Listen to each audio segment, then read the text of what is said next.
Bien-aimés, je suis vraiment heureux de partager une bouchée de la parole avec vous. Alors, le titre de notre bouchée aujourd'hui, c'est David le prophète. Alléluia. Bienvenue à la table du Seigneur. Yeah! Bien-aimés, les enseignements et tout ce que nous mettons sur notre plateforme à la table du Seigneur sont destinés à être partagés au plus grand nombre. Sur les réseaux sociaux, il y a tellement de choses qui sont partagées. Des faits divers, des blagues, et certains, ils partagent même leur vie quotidienne. Mais toi, bien-aimé, n'aie pas peur ou n'aie pas honte de partager la parole de Dieu afin d'édifier quelqu'un. Tu ne sais pas combien de bien tu vas faire autour de toi, juste en partageant la parole de Dieu. Alors, notre premier passage se trouve dans le livre des Actes. Actes des Apôtres, au chapitre 2, à partir du verset 27 jusqu'au verset 30. Voici ce que disent les Écritures. Car tu n'abandonneras pas mon âme dans le séjour des morts, et tu ne permettras pas que ton sein voie la corruption. Tu m'as fait connaître les sentiers de la vie. Tu me rempliras de joie par ta présence. Verset 29. Homme frère. Donc ça, c'est Simon-Pierre qui est en train de parler le jour de la Pentecôte.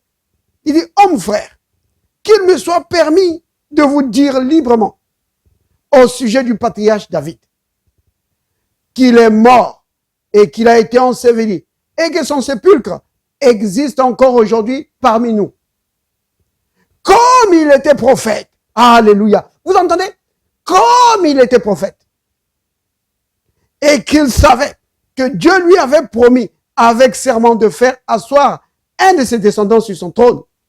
C'est de la résurrection du Christ qu'il a prévu et annoncé, en disant qu'il ne serait pas abandonné dans le séjour des morts et que sa chair ne verrait pas la corruption.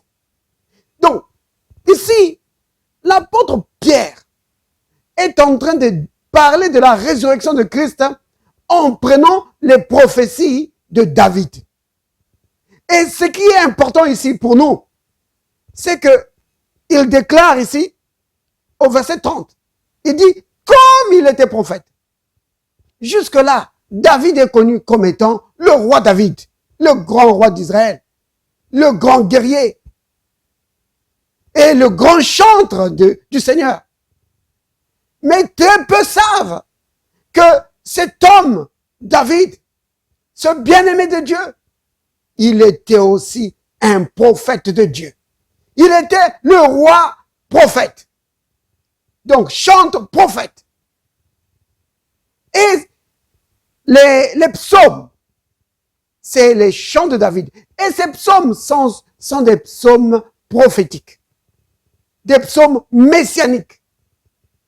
Ça, par exemple, ici, quand il cite l'écriture que l'apôtre Pierre est en train de citer ici, c'est le psaume 16, au verset 10.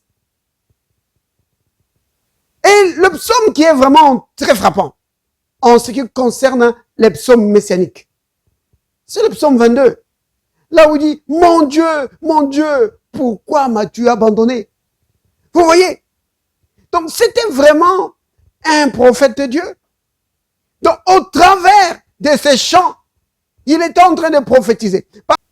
Maintenant, bien aimé, dans les prophéties de David, il y a des prophéties que nous pouvons prendre pour prophétiser sur nous-mêmes. Oui, n'attends pas qu'un prophète de Dieu prophétise sur toi. Tu peux déjà toi-même, parce que nous sommes un peuple prophétique. Il faut vous souvenir de cela, que tout le peuple de Dieu est un peuple prophétique. Et tu peux prophétiser sur ta propre vie. Prends par exemple le psaume 23. Le premier verset déjà, il dit, « L'Éternel est mon berger, je ne manquerai de rien. » Tu prends ça, tu prophétises sur toi-même. Tu dis, je ne manquerai de rien, parce que le Seigneur est mon berger. Il prend soin de moi, je ne manquerai de rien. Prophétise sur ta vie. C'est vraiment important. Oui, toujours dans le psaume 23, au verset 6, David, il dit, oui, le bonheur et la grâce m'accompagneront tous les jours de ma vie. Et j'habiterai dans la maison de l'Éternel jusqu'à la fin de mes jours. Vous entendez ça? Lui, c'est seulement pour habiter dans la maison de l'Éternel. Mais nous, dans le Nouveau Testament, nous avons plus. Parce que nous sommes nous-mêmes la maison de Dieu. Donc, étant en communion avec le Seigneur. Vous comprenez? Donc, nous pouvons nous prendre cette prophétie ici de David et proclamer cela pour nous-mêmes. Prophétiser sur notre propre vie et dire, le bonheur et la grâce m'accompagnent tous les jours de ma vie. Alléluia. Je suis en communion avec le Seigneur. Alléluia. C'est pourquoi le bonheur et la grâce m'accompagnent. Le succès m'accompagne. Une grande grâce repose sur moi. Et la grâce de Dieu ouvre les portes devant moi. Au nom de Jésus. Aucun obstacle ne peut subsister devant moi. Parce que la grâce de Dieu travaille comme un bulldozer pour ouvrir le chemin devant moi. Au nom de Jésus. Amen. C'est comme ça. Prophétise sur ta propre vie, bien-aimé. Alléluia. Oui, bien-aimé. Prenons encore un autre psaume de David. Le psaume 27. Oh, des prophéties que nous pouvons utiliser pour nous-mêmes, pour prophétiser sur nous-mêmes, sur notre famille, sur les nôtres. Regardez. Psaume 27, verset 2. Il dit, quand des méchants s'avancent contre moi pour dévorer ma chair, c'est quoi ça? Les démons, les maladies, les sorciers. Quand ils s'avancent pour dévorer ma chair, ce sont mes persécuteurs et mes ennemis qui chancellent les tombes. Tu dis oui. Quand les maladies s'avancent contre moi, quand des démons s'avancent contre moi, pour dévorer ma chair, pour affecter mon corps, ils doivent tomber au nom de Jésus. Aucune maladie ne peut dominer ma vie. Aucune maladie ne peut dominer mon corps. Maladie, je brise ton pouvoir sur ma vie. Au nom de Jésus. Et je proclame que je suis en bonne santé dans le nom de Jésus. Tout mon corps est en bonne santé. Chaque organe fonctionne correctement au nom de Jésus. Mon cœur, tu fonctionnes très bien au nom de Jésus. Je proclame régénération sur toi au nom de Jésus. Mon cerveau, tu fonctionnes très bien. Je proclame régénération sur toi dans le nom de Jésus. Mes poumons fonctionnent très bien. Oh, mes reins fonctionnent très bien. Tout en moi fonctionne très bien. Dans le nom de Jésus.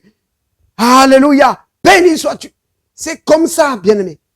Utilise ça pour prophétiser sur ta propre vie.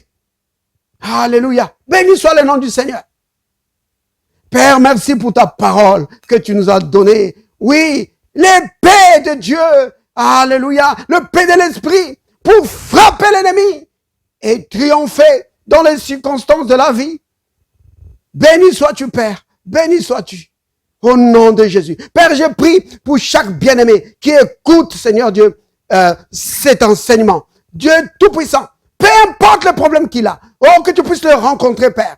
Oui, dans le nom de Jésus et par l'autorité que tu m'as donnée, je réprimande toute maladie qui affecte leur corps au nom de Jésus. Peu importe les problèmes qu'ils ont, peu importe les blocages, Père, je détruis cela au nom de Jésus et je proclame succès, prospérité dans leur vie, dans le nom de Jésus le Christ. Amen.